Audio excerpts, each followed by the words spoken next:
The Dodger pitching situation is so dire that those on rehab are reduced to tears. The Sparks' Rickea Jackson's head is okay. Or is it? And despite many recruiting wins, USC football isn't going to go anywhere without Jade Mayava. Good morning. I'm James.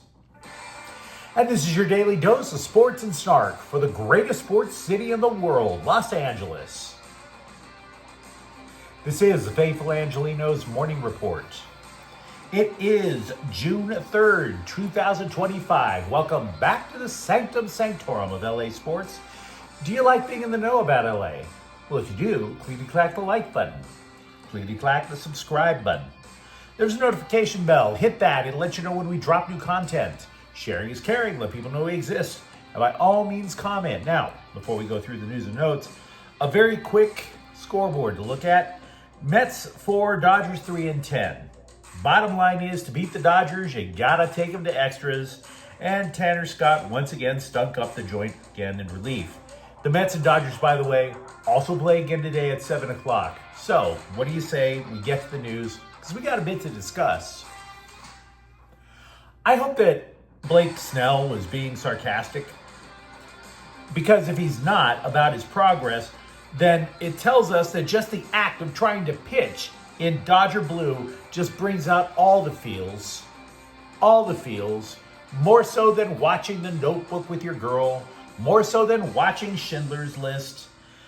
That's how much damage Mark Pryor and the Dodger way of teaching pitching reduces grown men to cry.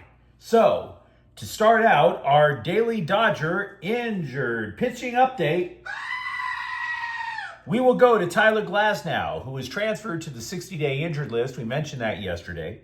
He was transferred, and we found out it's because his body, or more specifically, his inflamed shoulder, simply isn't responding to rehab. He's been sidelined since April 27th, and even now, all the dude can do is throw the ball off a flat surface. Don't even think about trying to get him on an actual mound. He can throw off a flat surface. Now, we don't know if he's throwing it like a girl, but he is at least throwing. Dave Roberts went so far as to say, quote, "I'm not sure when he's going to get back on a mound," unquote. Well, doesn't that give us all a warm fuzzy? Especially when you remember that the Dodgers have 15 pitchers on the injured list. 15. Now, they're not all starters, but my God, that counts for 3 entire rotations if they were. Now, recently, we were handicapping a horse race between 3 starting pitchers who got injured. Who returns first? Glasnow, Snell, Roki Sasaki. A couple of weeks ago, it seemed like Glasnow. But with this news, you're starting to wonder if it's actually going to be Snell. The 2-time Cy Young Award winner gave an update, not only on his injury, but he revealed that in the process, he's evolved into a man who's not afraid to cry. Quote, "I'm throwing from 120 feet now. I'm coming out with no pain. I feel good. I'm excited. Threw a couple of change-ups and shed a tear."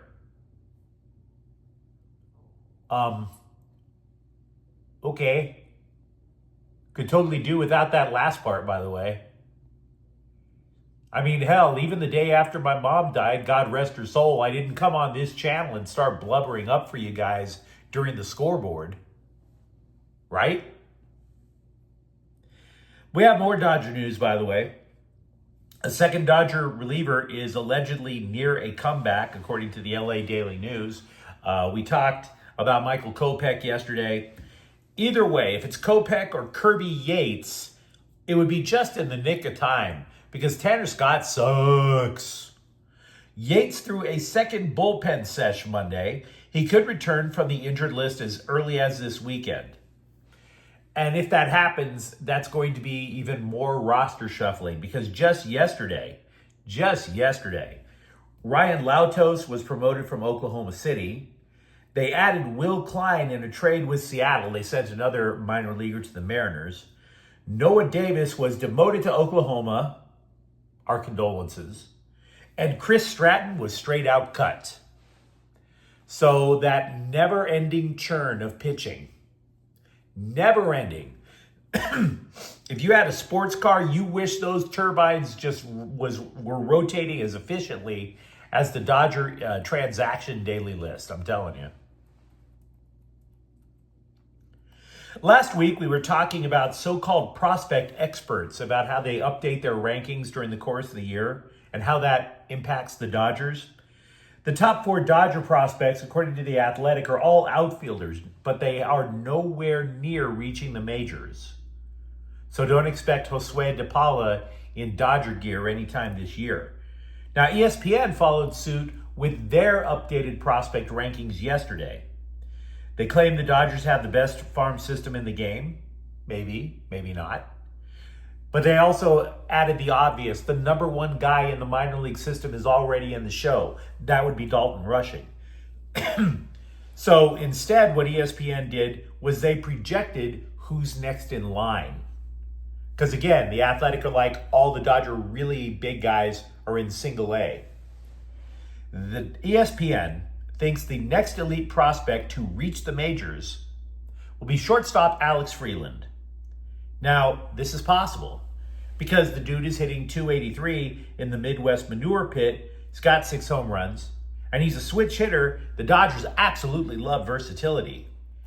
But if they do promote Freeland, it's going to lead to shuffling up and down the lineup.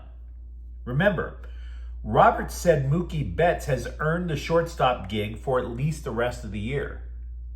You don't think he's noticed what Freeland's been doing? So maybe Freeland's not ready, but if he is, and this is all a big smokescreen, there's going to be players moving all over the diamond. And I've been meaning to get to this, I guess. The LA Times is reporting that tickets to see the Savannah Bananas are more expensive than Dodger tickets. Look, anything that makes Dodger tickets slightly more affordable than a car payment, fine by me, right? But I have to say that I do not get, nor do I ever want to get, the Savannah Bananas. Ooh, I took my kids to see the Savannah Bananas. It was all such fun. This is worse than choosing the Harlem Globetrotters over the Lakers, okay? Because at least back in the day, I've heard of some of the Globetrotters. The old confetti and the bucket gag, that may have got old and tired, but at least that was actual comedic material by the Globetrotters. They weren't choreographing dance moves to Taylor Swift off of a foul ball, right? Meadowlark Lemon heard of the Savannah Bananas and started rolling over in his grave. The Savannah Bananas. Now, understand, sometimes all of us are guilty of taking our entertainment dollars and just setting them on fire. I actually paid my hard-earned money to see Jamarcus Russell play NFL quarterback. So not everything I do with my money is smart. But if I have a choice to pay to see a junior college dropout do the running man before he throws a pitch in the dirt, or maybe use less money to see Shohei Ohtani, StubHub doesn't even have to ask. Stop paying top dollar for the Savannah Bananas. The San Diego Chicken actually has more jokes than the Savannah Bananas. Curly Neal is rolling over in his grave at the Savannah Bananas. Stop it. Geese Osby is rolling over in his grave with the Savannah Bananas. Lots of Dodger news to discuss. Meanwhile, the Sparks just can't quit pointless drama. They love them some pointless drama.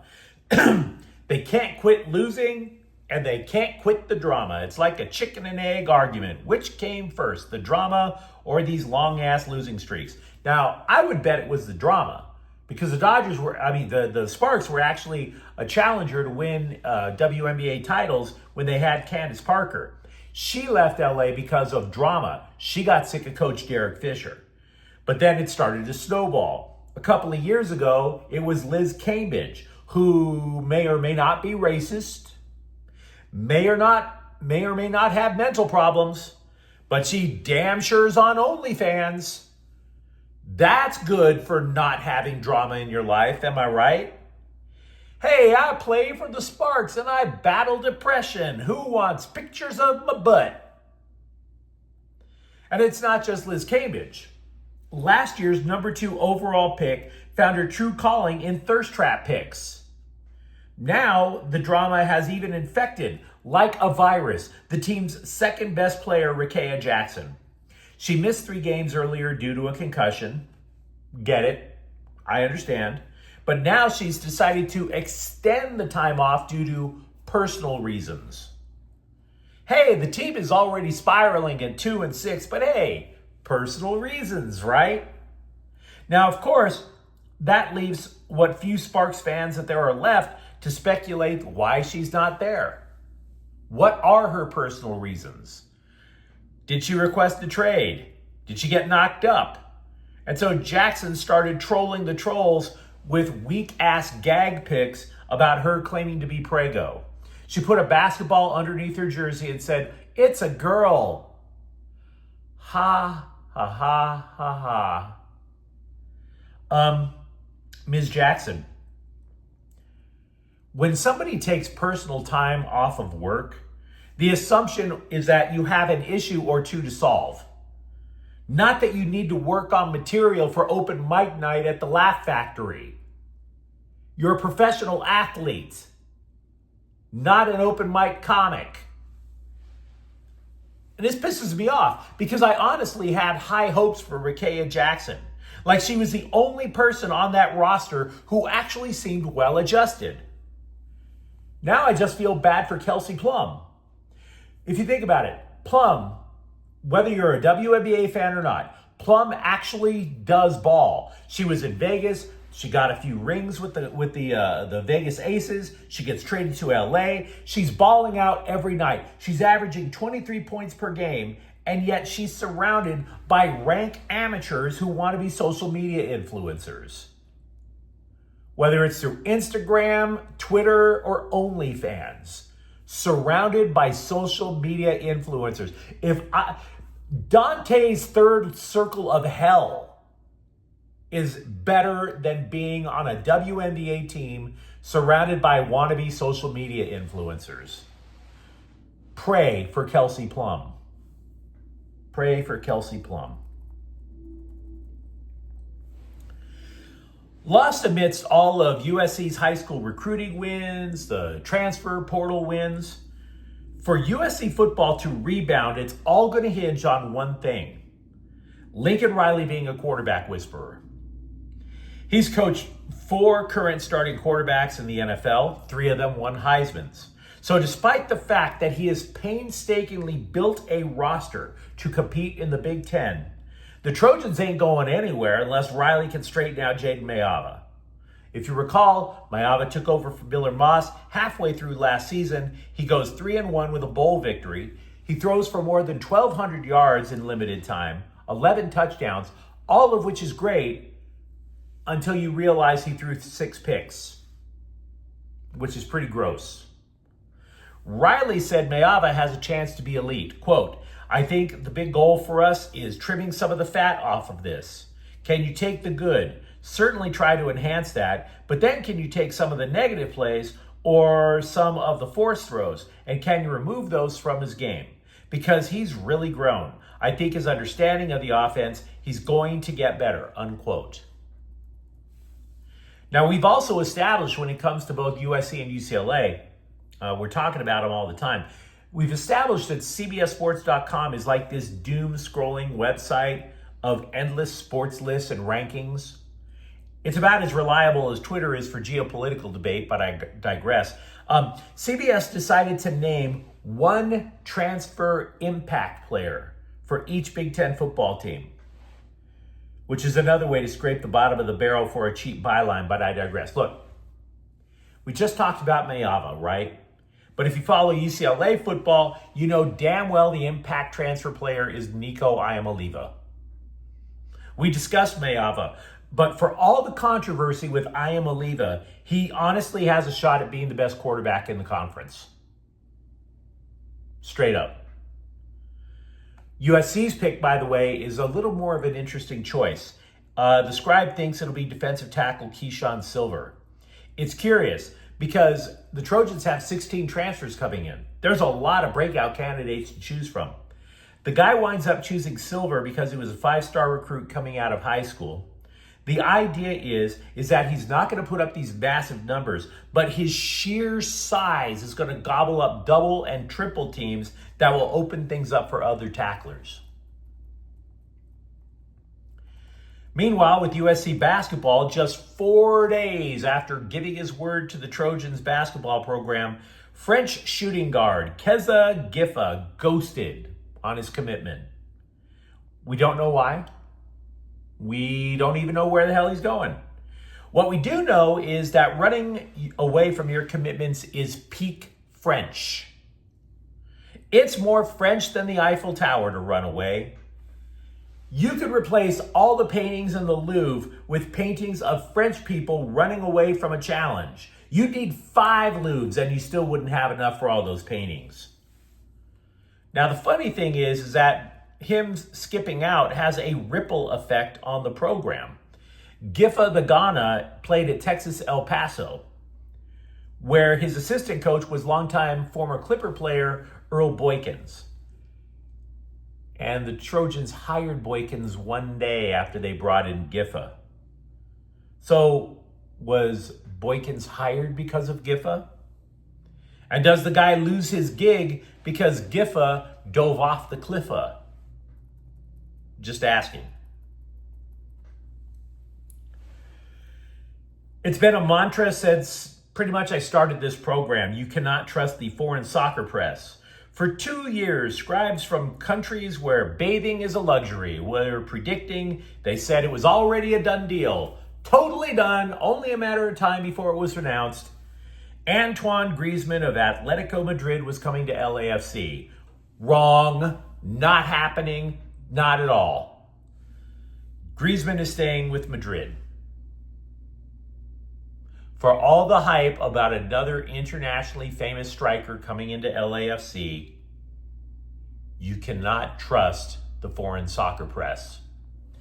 But you let me know what you think in the comments thread. Talk to me, for example, about the Dodgers pitching situation, and do you believe that Blake Snell is not afraid to cry? For that matter, Rakea Jackson, what the hell happened? And if you enjoyed the content, don't forget to subscribe to Faithful Angelenos. We're talking LA sports every single day. Thank you for watching. I'm James, and we'll be back tomorrow. Faithful Angelenos is a Kian Corte El Queso production. Take care.